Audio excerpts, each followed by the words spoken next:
છેલ્લા પીરિયડમાં આપણે પ્રકાશીય ઘટનાઓ અંતર્ગત પ્રકાશનું પ્રકીર્ણન સમજ્યા. હવે પ્રકાશીય ઘટનાઓ પછી પ્રકાશીય ઉપકરણોની વાત કરવી છે. પછી પરાવર્તનનો ઉપયોગ થતો હોય, પ્રકાશીય ઘટના પરાવર્તન છે, વક્રીભવન છે, ધ્રુવીભવન છે, આવી જુદી જુદી ઘટનાઓનો ઉપયોગ કરીને અમુક સાધનો વિજ્ઞાને બનાવ્યા અને અમુક પ્રાકૃતિક, દાખલા તરીકે આપણી આંખ છે એને પ્રકાશીય ઉપકરણ કહી શકાય, કુદરતી સાધન. આવા અરીસા, લેન્સ, પ્રિઝમનો અલગ અલગ રીતે ઉપયોગ કરીને આપણે વ્યવહારમાં ઉપયોગ કરીએ છીએ એવા જુદા જુદા સાધનો, જેમ કે પેરિસ્કોપ છે, ભણી ગયા છો તમે 8મા 9મા ધોરણમાં, ટેલિસ્કોપ છે, બાયનોક્યુલર છે, દૂરબીન, માઇક્રોસ્કોપ, કેમેરા, હમણાં આપણે વાત કરીએ એ પ્રમાણે આપણી આંખ, આ બધા પ્રકાશીય ઉપકરણો છે. આજે આપણે આમાંથી માઇક્રોસ્કોપ વિશે અને આના પછીના તાસમાં, માઇક્રોસ્કોપમાં બે પ્રકાર જોશું, સાદો માઇક્રોસ્કોપ અને સંયુક્ત માઇક્રોસ્કોપ, અને એના પછીના તાસમાં જોવું છે આપણે ટેલિસ્કોપ. તો મિત્રો શરૂઆત કરીએ છીએ આપણે સાદા માઇક્રોસ્કોપની અંદર. માઇક્રોસ્કોપ એનું નામ જ માઇક્રોસ્કોપ, સૂક્ષ્મ વસ્તુ જોવા માટે. હવે કોઈ વસ્તુને સામાન્ય રીતે આપણે જોવી હોય તો પહેલા તબક્કે આપણે વસ્તુની નજીક જઈને જોવાનો પ્રયત્ન કરીએ. દાખલા તરીકે સામે એક નાની તિરાડ છે, એ અહીંથી મને સ્પષ્ટ દેખાતી નથી. જો એને સ્પષ્ટ જોવું હોય તો પહેલો પ્રયત્ન આપણે એવો કરીએ છીએ કે એ વસ્તુથી વધુ નજીક જઈને જોવાનો પ્રયત્ન કરીએ. આવું કંઈક કરીએ આપણે તો ખબર પડે કે એમાં પણ મર્યાદા છે. દાખલા તરીકે અહીંથી વસ્તુને હું મારા નજીક લેતો આવું છું તો વધુ સ્પષ્ટ દેખાતું જશે, પણ આગળ જતા કોઈ એક અંતરે એવું થશે કે સ્પષ્ટતા ઘટી ગઈ, એટલે કે આપેલ વસ્તુનું પ્રતિબિંબ ધૂંધળું બની ગયું. વધુ સ્પષ્ટ થવાના બદલે ધૂંધળું બની ગયું.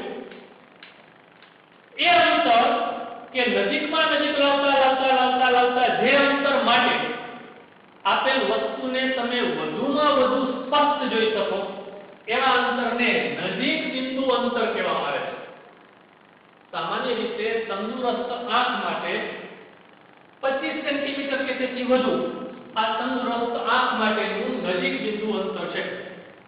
આપણે માનવ આંખની વાત કરી રહ્યા છીએ તો માનવ આંખનું નજીક બિંદુ અંતર 25 સેન્ટીમીટર કે તેથી વધુ, એને આપણે આપણા આખા ટોપિક દરમિયાન કેપિટલ D સંજ્ઞા વડે દર્શાવશું.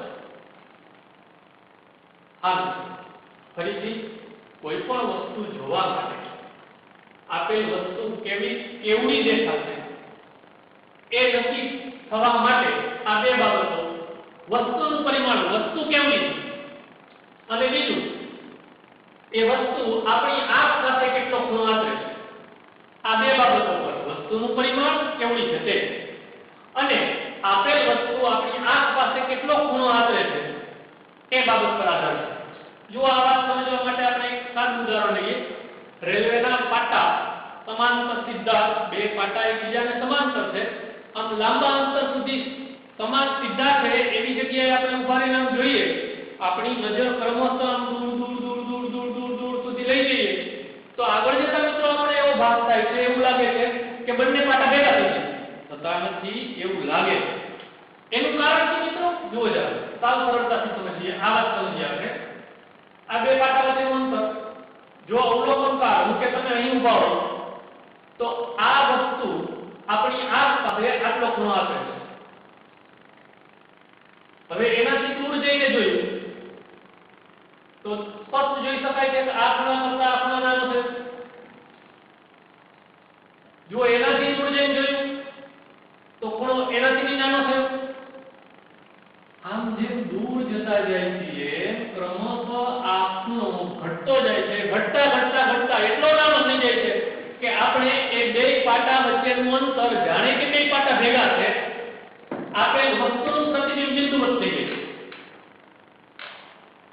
આવો અનુભવ આપણે સૂર્ય કે દૂરની વસ્તુ જોવા માટે કરીએ તોય સૂર્ય અહીંથી ખૂબ દૂર છે એટલે સૂર્ય એના દશાંશ બિંદુઓ લઈએ તો આપણી આંખ પાસે જે ખૂણો છે એનાનો ખૂણો છે, સાવ સૂક્ષ્મ ખૂણો થઈ જશે દૂર છે એટલે. હા મિત્રો ફરીથી આપણે વાત મૂળવંતમાં આવી. નજીકતમ બિંદુ એટલે શું? આપેલ વસ્તુને આપણી આંખ દ્વારા જોઈએ ત્યારે સ્પષ્ટ દેખાય અને આંખને તકલીફ પણ ન પડે, આંખના સ્નાયુઓને તાણ પણ ન અનુભવે અને સ્પષ્ટ દેખાય એવા અંતરને નજીક બિંદુ અંતર કહેવાય. હવે વસ્તુ સાવ નાની છે એટલે પહેલો પ્રયત્ન હમણાં આપણે જોયું એ પ્રમાણે દૂરથી નજીક લાવવાનો પ્રયત્ન કર્યો, નજીક લાવીને આપણે જોવાનો પ્રયત્ન કર્યો. પણ મિત્રો એટલી નાની વસ્તુ છે કે દૂરથી નજીક લાવ્યા તો એક વાત આપણે જોઈ કે 25 સેન્ટીમીટર, આશરે 25 સેન્ટીમીટર થી નજીક લાવ્યા પછી તો ઉલટાનું ધૂળનું પ્રતિ બની ગયું. તો એને નાની છે, ખાલી નજીક લાવી, સ્પષ્ટ નથી જોઈ શકાતી અને જોવી છે તો શું કરશું? પહેલા તબક્કે તો આપણે જાણતા હતા, એ પ્રયત્ન કરી લીધો કે નાની વસ્તુ છે, અહીંથી નથી દેખાતી તો હું ત્યાં જાઉં અથવા વસ્તુને અહીં નજીક લાવું. પણ નજીક લાવતા 25 સેન્ટીમીટર થી વધુ નજીક લાવ્યા તો ઉલટા હલવાનું. નાની વસ્તુ છે, નજીક લાવ્યા, નથી દેખાતી ને જોઈ છે, શું કરવું? મિત્રો એના માટે તમને સાદું માઇક્રોસ્કોપ ઉપયોગી થશે. સાવ સરળતાથી કહીએ તો સાદું માઇક્રોસ્કોપ એટલે ઓછી કેન્દ્ર લંબાઈ વાળો બહેરો લેન્સ. એક સાદું માઇક્રોસ્કોપ એટલે ઓછી કેન્દ્ર લંબાઈ વાળો બહેરો લેન્સ. એમને લેન્સ બહાર હોય કોઈ ભલે. અને જો મિત્રો આ રીતે બાયોલોજીમાં તમારે સાદું માઇક્રોસ્કોપ ભણશો ત્યારે આ વાત જોયું હશે. આ બધી રચના વસ્તુને રાખવા માટે છે. મેઇનલી આ લેન્સ છે, આ સાદું માઇક્રોસ્કોપ છે, એને આ રીતે ઉપયોગ કરી શકાય. જે નાની સૂક્ષ્મ વસ્તુ જોઈ છે એ અહીં રાખો અને અહીંથી આ રીતે આમ જોઈ શકાય. આ માઇક્રોસ્કોપની રચના આપણે અત્યારે સમજવી છે. રચના કરતા કાર્ય પદ્ધતિ કઈ રીતે કામ કરે છે બહુ અગત્યની વાત છે મિત્રો. જોજો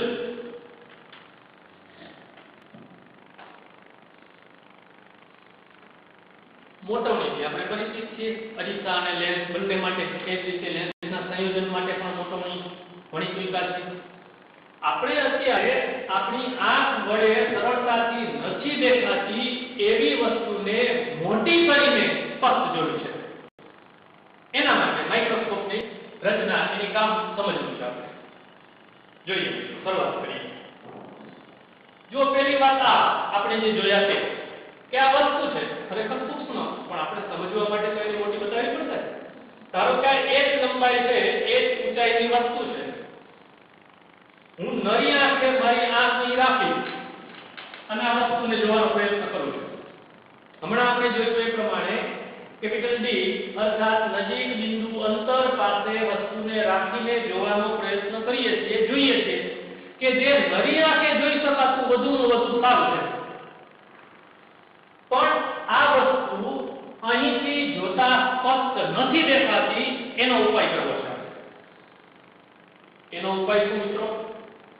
એક સાદો એક બહિર્ગોળ લેન્સ, ઓછી કેન્દ્ર લંબાઈ વાળો. શું કામ ઓછી કેન્દ્ર લંબાઈ? હમણાં આપણે સૂત્ર દ્વારા સમજીશું. ઓછી કેન્દ્ર લંબાઈ વાળો લેન્સ ની મદદથી હવે વસ્તુનું પ્રતિબિંબ જોવું છે.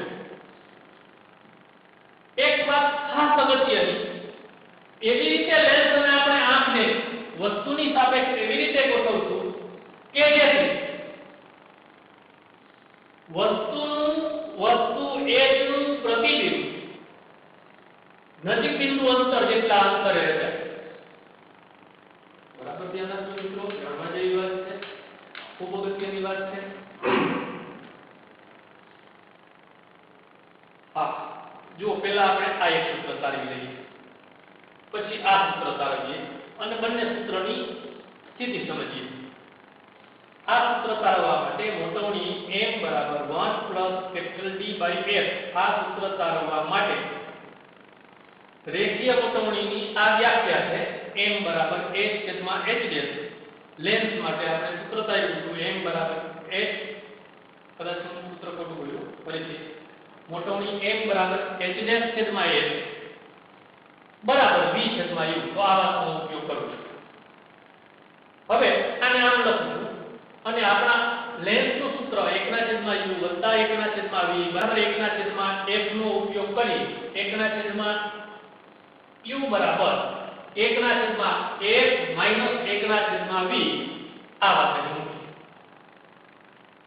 તદરૂપ આપીએ છીએ તો 1 - v/f હવે આ વાત સમજવા જેવી છે જુઓ આ v ની જગ્યાએ -d લખું છું v ની જગ્યાએ -d લખું છું આ આકૃતિ b પર બરાબર ધ્યાન આપો પેલા આ આકૃતિ શું દર્શાવે છે તેના માટે આપણે રેડ આઇકન દોર્યો છે એ સમજો વસ્તુ d પર હતી ધારો કે આ 25 સેન્ટીમીટર છે આ કેપિટલ D જેટલા અંતરે હું વસ્તુને નરી આંખે જોઈ રહ્યો છું પણ મને સ્પષ્ટ દેખાતી નથી તો હવે આપણે આ રીતે રચના કરીએ મિત્રો આંખની પાસે બહિર્ગોળ લેન્સ રાખીએ છીએ અને હવે વસ્તુને નજીક લાવીએ છીએ ફરીથી લેન્સ નથી ત્યારે જો આ કેપિટલ D કરતા નજીક લાવીએ તો વસ્તુનું પ્રતિબિંબ ધૂંધળું બની જાય છે અસ્પષ્ટ બની જાય છે એનો ઉપાય કરીએ છીએ આપણે કે અહીં આંખની નજીક બહિર્ગોળ લેન્સ રાખું છું અને હવે આ વસ્તુને જોવાનો પ્રયત્ન કરું છું નજીક લાવું છું મૂળ વાત તો ખરી કે વસ્તુને જેમ નજીક લાવો તો એમ વધુ સ્પષ્ટ દેખાતું જતું તો હવે મને જે દેખાતું છે એના કરતાં વધુ સ્પષ્ટ દેખાય છે તો આમાંથી આ આકૃતિમાં શું સમજવાનું છે વસ્તુ જે કેપિટલ D જેટલા અંતરે હતું ત્યાંથી નજીક લાવતા આ u જેટલા અંતરે લાવું છું આ u કેટલું કે હમણાં અત્યારે આ જ ટોપિકમાં આપણે સમજીશું અત્યારે ખાલી વસ્તુ અંતર u કહું છું તો આ રચનામાં એટલા નજીક લાવ્યા કે જેથી એનું પ્રતિબિંબ કેપિટલ D જેટલા અંતરે રચાયું અને સ્પષ્ટ રચાયું જુઓ સીધું જ દેખાય છે આના કરતાં આ મોટું છે મોટું થયું અને સ્પષ્ટ દેખાય ત્યાં સુધી જ આપણે નજીક લાવ્યા વસ્તુ આપણે આ સૂત્રનો ઉપયોગ કરવો છે એટલે અહીં બતાવી દઉં છું θi પ્રતિબિંબને આંખ પાસે આપેલ ખૂણો એવી રીતે અહીં નરી આંખે જોતા હતા ત્યારે લેન્સનો ઉપયોગ નથી કરતા ત્યારે વસ્તુએ આંખ પાસે આપેલ ખૂણો θ0 સ્પષ્ટ દેખાય છે કે θi > θ0 આપણે અત્યારે હિસાબ કરવું છે મિત્રો મૂળ વસ્તુ હતી એ પરિમાણની એ વસ્તુને એના કરતા મોટા પરિમાણની h ડેશ પરિમાણની જોઈ છે તો સ્પષ્ટ છે કે θ0 કરતા θi મોટો છે θi > θ0 ઓકે ફરીથી અહીં આવીએ આ v ની જગ્યાએ -t લખવું છે ઋણ નિશાની તમને ખબર છે સંજ્ઞા પદ્ધતિ પરથી આ વસ્તુ છે આ પાછળની દિશા એનાથી વિરુદ્ધ દિશામાં છે એટલે કેપિટલ D છે એ માઈનસ અને આ વસ્તુનું આ પ્રતિબિંબ અહીં વસ્તુને અહીંયા ગોઠવી એટલા અંતરે ગોઠવી કે જેથી આ પ્રતિબિંબ અંતર એ નજીક બિંદુ અંતર જેટલું બને કેપિટલ D છે હજી એક વાત વસ્તુ નજીક બિંદુ અંતર પાસે રાખતા હતા સ્પષ્ટ નહોતી દેખાતી એને જોવા માટે બહિર્ગોળ લેન્સ રાખ્યો નજીક લાવ્યા એટલું નજીક લાવ્યા કે એ સ્પષ્ટ દેખાય મોટામાં મોટું દેખાય સ્પષ્ટ દેખાય ત્યારે પ્રતિબિંબ છે કે નજીક બિંદુ અંતર જેટલા અંતરે રચાયેલું ઓકે એટલે આપણે આ પ્રતિબિંબ અંતર v બરાબર મૂલ્ય d સંજ્ઞા પદ્ધતિ પરથી -d આ વાત મૂકી એટલે મને સૂત્ર મળ્યું મોટોની m બરાબર 1 + d/f આ સૂત્ર આ સંજોગો માટે છે કે પ્રતિબિંબ નજીક બિંદુ અંતર પાસે રચાય છે ત્યારે વર્તુળનું સૂત્ર છે. હા, બીજી વાત, આ સૂત્રમાંથી હવે આ સૂત્રમાંથી નહીં પણ આ સૂત્રને પેરેલલ આ સૂત્ર સમજવું છે. આપણે બહિર્ગોળ લેન્સને જુદા જુદા અંતરે વસ્તુને મૂકતા પ્રતિબિંબ ક્યાં આપે એના એક કિસ્સામાં સમજાતા કે જો મુખ્ય કેન્દ્ર પર વસ્તુને મૂકીએ તો એનું પ્રતિબિંબ અનંત અંતરે મળતું. મુખ્ય કેન્દ્રથી નજીક લાવતા હતા, મુખ્ય કેન્દ્ર અને ધ્રુવની વચ્ચે, મુખ્ય કેન્દ્રથી ધ્રુવ તળ, તો તેનું પ્રતિબિંબ આભાસી, ચપટું અને પ્રમાણમાં મોટું પ્રતિબિંબ મળતું હતું. ફરીથી જો મુખ્ય કેન્દ્ર પર વસ્તુને મૂકીએ, આ આકૃતિમાં એવા એક કિસ્સો બતાવ્યો છે. આ વસ્તુને મુખ્ય કેન્દ્ર પર મૂક્યું છે તો એનું પ્રતિબિંબ અનંત અંતરે મળશે. મિત્રો, અનંત અંતરે રચાયેલું સ્પષ્ટ પ્રતિબિંબ જોવા માટે આપણી આંખને ઓછામાં ઓછી અથવા તો જરા પણ તકલીફ પડતી નથી.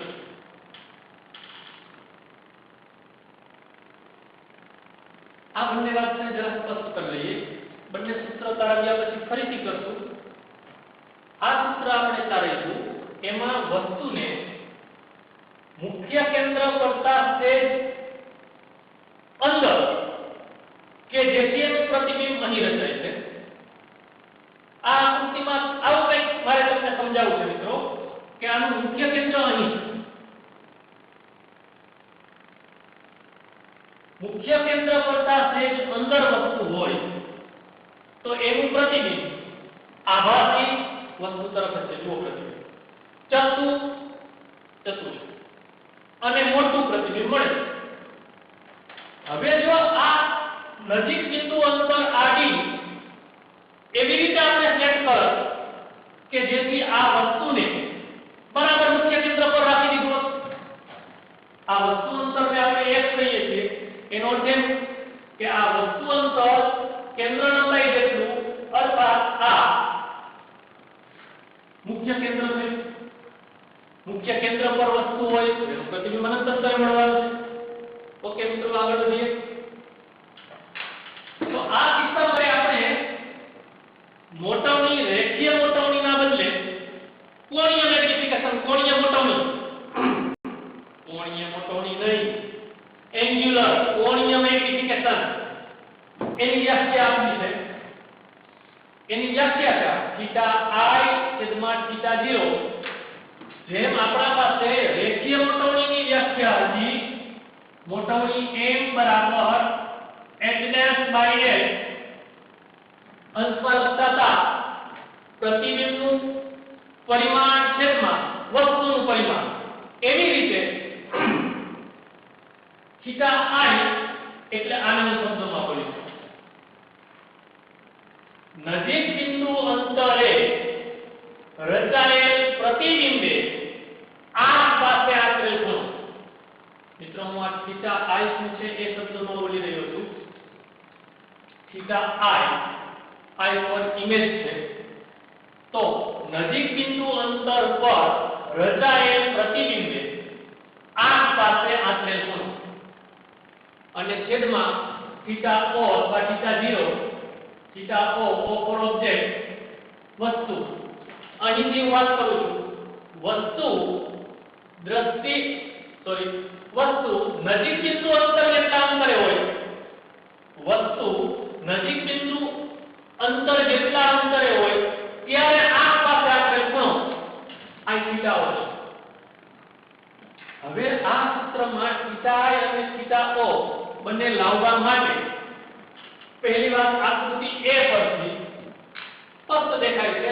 tan θ0 સામેની બાજુ a છેદમાં પાછળની બાજુ કેપિટલ D, અને એને જ આપણે θ નાનો હોય ત્યારે, θ નાનો નથી મિત્રો, આપણે કઈ માઇક્રોસ્કોપની મદદથી કોઈ પહાડ નથી જોતા, સૂક્ષ્મ વસ્તુ જોઈ છે એનું નામ જ માઇક્રોસ્કોપ.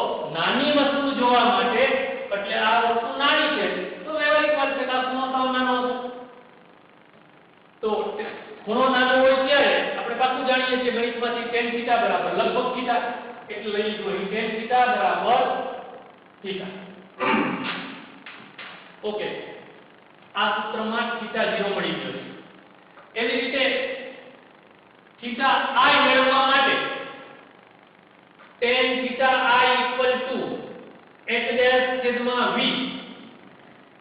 v આપાત કિરણથી વિરુદ્ધ દિશામાં છે એટલે માઈનસ લીધું છે. તો tan θi h' v, જો ભૂલ કરતા નહીં, tan θi h' v અને d નથી કહેતા અત્યારે, પ્રતિબિંબ અંતર, માત્ર પ્રતિબિંબ અંતર કહું છું v,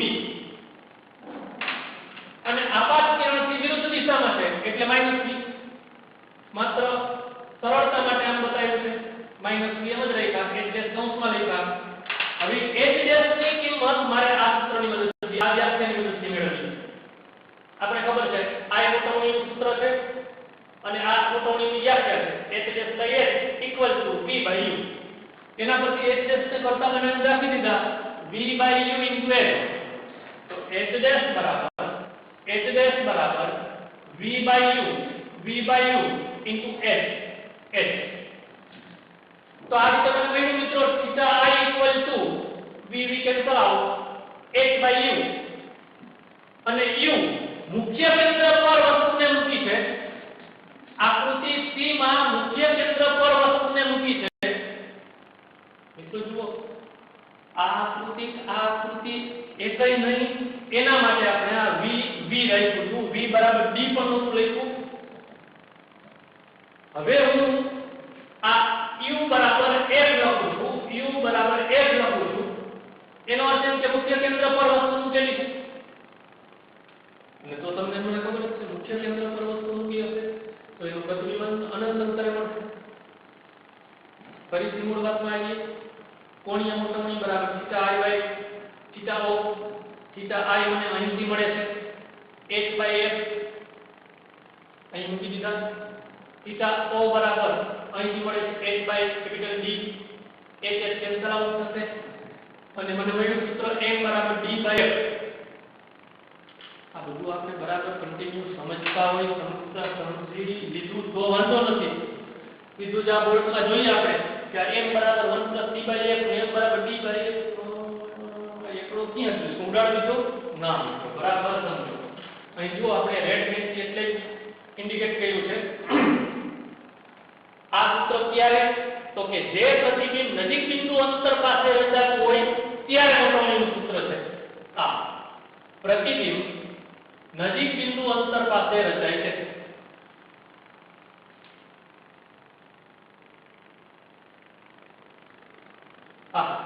અને આ તેના માટે છે, આ સૂત્ર તેના માટે છે, ગોઠવણીનું સૂત્ર છે.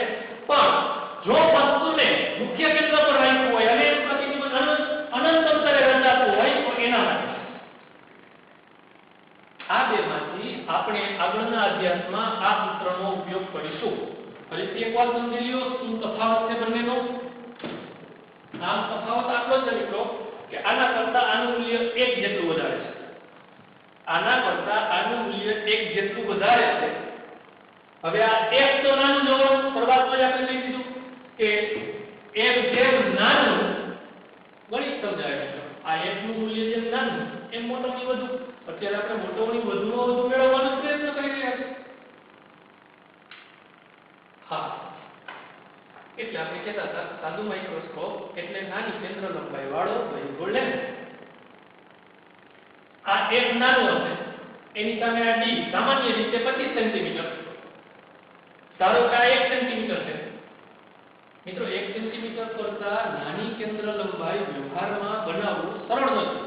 એટલે હું એમ કહું કે ધારો કે કેન્દ્ર લંબાઈ 1 સેન્ટીમીટર લઈએ છીએ આપણે, આ 25, તો આમ આ સૂત્ર મુજબ ગોઠવણી થશે 26 અને આ સૂત્ર મુજબ 25. પણ આમાં સરળતા શું રહે છે? પ્રતિબિંબ અનંત અંતરે રચાય ત્યારે આપણી આંખના સ્નાયુઓને ઓછામાં ઓછી તકલીફ પડે છે અથવા તકલીફ પડતી નથી. એટલે આગળના અભ્યાસમાં આપણે આનો ઉપયોગ કરીશું. હાલો, આ આકૃતિ તમને ટેક્સ્ટબુકમાં આપી નથી, પણ આ વાત સમજવા માટે આ આકૃતિ ખૂબ કામ લાગે છે. જુઓ બરાબર ધ્યાન આપો. ખરેખર આ આકૃતિ શું છે? આ બંનેનું કોમ્બિનેશન, કમ્પ્લીટ કોમ્બિનેશન આ વસ્તુને જે પર બરાબર સમજી લો મિત્રો. આ શું છે?